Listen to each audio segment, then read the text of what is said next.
Hello, it's Phil Morse at digitaldjtips.com with a quick video talk through of these near-field active studio monitor speakers, the Samson RXA5s. They've had some A-series monitors for many, many years. My first ever monitor speakers were actually Samson passive speakers. So I've got a bit of a soft spot for this brand.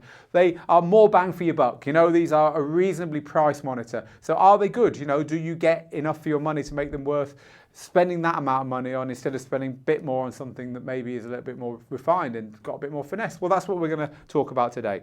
Now, I've been using these with all kinds of digital DJing gear. This review is for digital DJs thinking of adding monitors to their home studio.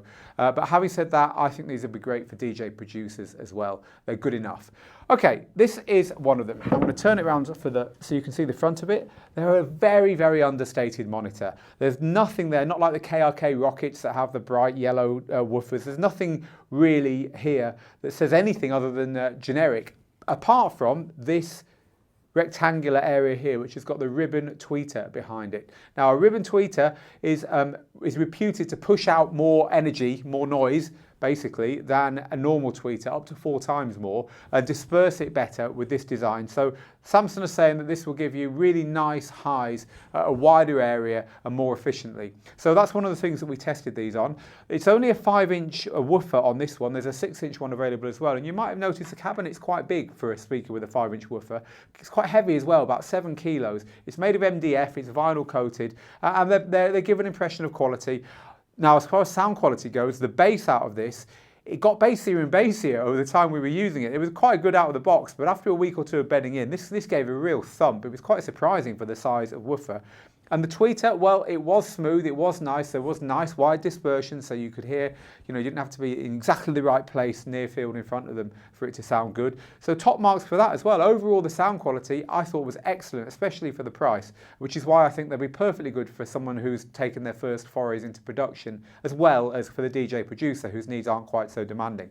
Okay, so that is my kind of overall view. If you look on the back, this one you can see the back of, it's got inputs for XLR and TRS balance. There's also a RCA unbalanced on the back there. It's got the usual power on off and what I call the kettle lead style socket, but also quite nicely there are screw fittings there so that you can wall mount it if you want to as well. These are individually powered. They've got 2 amplifiers, they're bi-amped, which means that you get supposedly better sound quality out of it. It's certainly the high quality way of doing things. And of course, as they're individual speakers, you buy a pair of them, they're priced individually, and you wire them up individually with a mono input from each left and right side of your DJ or mixer equipment or whatever you're using. Overall, we thought these were lovely. They perform almost better than they look. They kind of look pretty nondescript, but they're well built, they're heavy, they're decently constructed, as you can tell when you pick them up and set them up. And they sound great, especially for the price. We really like them. It's the Resolve RXA5 from Samson. The full review is over on digitaldjtips.com.